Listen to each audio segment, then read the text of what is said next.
नाज़रीन अस्सलाम वालेकुम। अब सवाल ये पैदा हो रहा है कि अगले चीफ जस्टिस कौन होंगे, क्योंकि जो प्रोसीजर है उसके तहत 12 रुकनी पार्लियामेंट की जो कमेटी होगी, खसूसी कमेटी, वो 3 सीनियर मोस्ट जजेस में से सुप्रीम कोर्ट के एक नाम फाइनल करेगी, जो वज़ीर आज़म और वज़ीर आज़म सदर को जाएगा और वही चीफ जस्टिस बनेगा। अब 3 नाम कौन से हैं? जस्टिस मुनीब है, जस्टिस मंसूर अली शाह और जस्टिस याहिया आफरीदी हैं।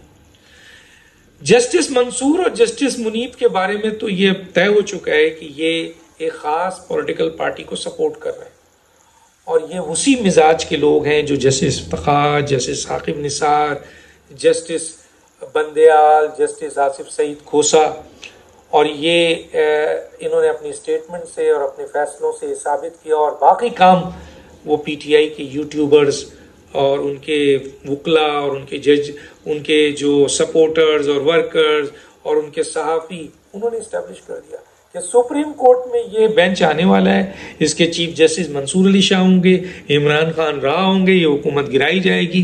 ये सारा इस्टेब्लिश है, आप देख लें मीडिया में। तो चुनांचे मुनीब के बारे में भी यही कहा जाता है। तो जस्टिस मुनीब और जस्टिस आपके मंसूर अली शाह को ही लाना होता है अगर इस पार्लिमानी कमेटी ने, तो फिर ये अमेंडमेंट की क्या ज़रूरत थी? फिर हुकूमत क्यों ये अमेंडमेंट करती? तो ये क्लियर है कि हुकूमत और पार्लिमानी कमेटी किसी भी सूरत में जस्टिस मुनीब और जस्टिस मंसूर अली शाह को नहीं लाएगी। तो तीसरा कौन सीनियर मोस्ट है? जस्टिस याहिया। तो इसका मतलब है कि जस्टिस याहिया आने वाले चीफ जस्टिस हैं। 25 अक्टूबर को जस्टिस काजी चले जाएंगे और 26-27 को वो हलफ ले लेंगे, और उससे पहले पार्लिमानी कमेटी फॉर्म करने के लिए नोटिफिकेशन भी जारी हो गया है, तो वो जारी हो जाएगा। लेकिन इम्पॉर्टेंट बात यह है कि इसके बाद वो जजेस जो सुप्रीम कोर्ट में मौजूद हैं, जस्टिस मंसूर अली शाह के साथ एक बड़ा खासतौर पे 8 रुकनी जो वहाँ जजेस हैं जिन्होंने ये फैसला दिया था, जिन्होंने रीराइटिंग ऑफ द कॉन्स्टिट्यूशन किया था रिजर्व सीट के ऊपर, और एक ऐसा फैसला दिया जो दुनिया में कहीं नहीं था, जिसकी बुनियाद पर ये एक्सपोज हुए, टोटल एक्सपोज हुए कि ये भी उसी लाइन पे जा रहे हैं। बाकी काम तो पीटीआई के लीडरशिप ने किया, उनके वर्कर ने किया, उनके वकला ने किया, उनके यूट्यूबर ने किया, उनके मीडिया पर्सन ने किया, उनके सहाफ़ी एंकरों ने किया कि ये 8 जजेस पीटीआई के जजेस हैं और ये आ रहे हैं और मंसूर अली शाह चीफ जस्टिस बनेंगे, तो बस इमरान खान बाहर और ये सब अंदर। तो ये स्टैब्लिश उन्होंने भी किया और इन्होंने भी किया। तो चुनांचे अब ये कहाँ खड़े होंगे, क्योंकि चीफ जस्टिस और जस्टिस याहिया बनने जा रहे हैं और ये और इख्तियारात ज़ाहिर है महदूद कर दिए गए हैं, और इन जजेस का सुप्रीम कोर्ट में होना सिर्फ ऐसे ही होगा कि इनको पेंडेंसी ऑफ द केसेस में कमेटी भेजेगी, और chief justice practice and procedure के तहत 3 लोग जो है फैसला करेंगे। एक तो सीनियर मोस्ट चलिए जस्टिस मंसूर अली शाह है, दूसरे चीफ जस्टिस याहिया होंगे। याहिया साहब नामजद करेंगे आपके सुप्रीम कोर्ट में एक और जज को, वो जाहिर है मुनीब को तो नहीं करेंगे और इन 8 जजेस में से भी नहीं करेंगे। तो कमेटी में 2 आदमी याहिया के माइंड के होंगे और एक जैसे मंसूर अली शाह होंगे, और फैसला कमेटी ने अक्सरियत की बुनियाद पे करना है। तो उसकी बुनियाद पर सारे के सारे बेंचेस जो बनेंगे वो बेंचेस बनेंगे, पेंडेंसी के केसेस पे इनको लगा दिया जाएंगे। अब इन जजेस का इंटरेस्ट ही नहीं है, इनकी तो ताकत खत्म हो गई और इनको अब कॉन्स्टिट्यूशनल मैटर पे सुना भी नहीं जाएगा। अब सारे कॉन्स्टिट्यूशनल मैटर पे वो बेंच सुनेगा जो आईनी बेंच बना हुआ है, जिसमें ये जुडिशियल कमीशन फैसला करेगी चीफ जस्टिस के सुपरविजन में कि इस आईनी बेंच में कौन कौन से जजेस जाएंगे।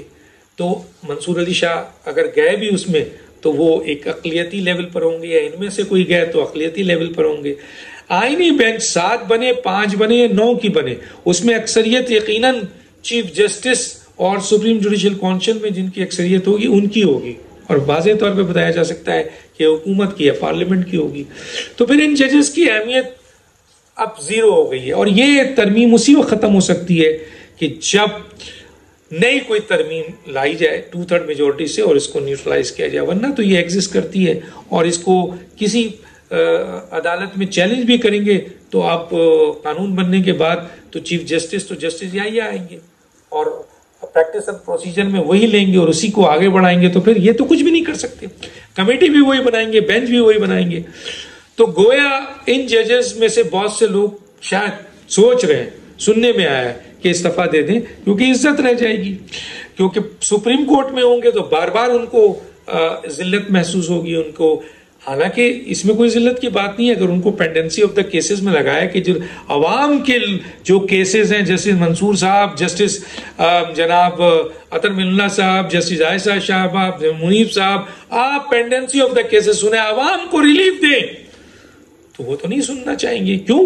क्योंकि उसमें तो कोई वक़्त ही नहीं है, वैल्यू नहीं है, ना पार्टी वैल्यू है, ना पीटीआई इनको अहमियत देगी, इनके तो सारे काम खत्म। तो फिर ये रहें कि सिर्फ तनख्वाह के लिए वो प्रोटोकॉल भी नहीं मिलेगा, वो वाला जो चीफ जस्टिस कैसे से मिलता। तो चुनांचे एक तनख्वाह के लिए वो वैसे भी रिटायरमेंट के बाद अगर ले लेते हैं तो मिल जाएगा, या रिजाइन कर देते हैं। तो बज़ाहिर सुनने में आ रहा है कि कोई 2-4 रिजाइन करने जा रहे हैं। अब देखते हैं, वक्त बहुत करीब है कि क्या नजर आता है आपको।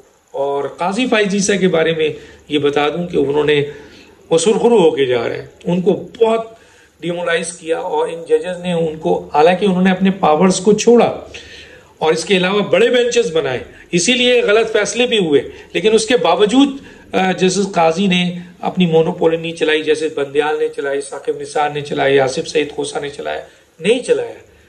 तो उनके साथ जो कुछ भी किया गया वो सब कुछ पता है, लेकिन उसके बावजूद उन्होंने बदला नहीं लिया और उन्होंने सुप्रीम कोर्ट की अहमियत को उजागर किया, आइन और कानून के ऊपर फैसले किए और 4 बड़े अनकॉन्स्टिट्यूशनल फैसले को उन्होंने कॉन्स्टिट्यूशनल फैसला देकर उनको रेक्टिफाई किया, जिससे सुप्रीम कोर्ट का एतमाद और इस मनसब का एतमाद बढ़ा। रिटायर हो रहे हैं, कल उनको सुप्रीम कोर्ट के जजेस के तौर पे भी लिया जा सकता है, आईनी बेंच के जजेस के तौर पे भी लिया जा सकता है, पार्लियामेंट के इस्तेहकाक है और सुप्रीम जुडिशल कमीशन का इस्तेहकाक है, और इसमें हुकूमत का बहुत बड़ा रोल है। और काजी फाइज ईसा अपने मनसब पे जो काम करके जा रहे हैं वो एक मिसाली है, इसलिए उनकी ज़रूरत हर वक्त मौजूद होगी। अब देखते हैं वो किस जगह पर दोबारा नजर आते हैं। डॉक्टर दानिश को याद, अल्लाह हाफिज़।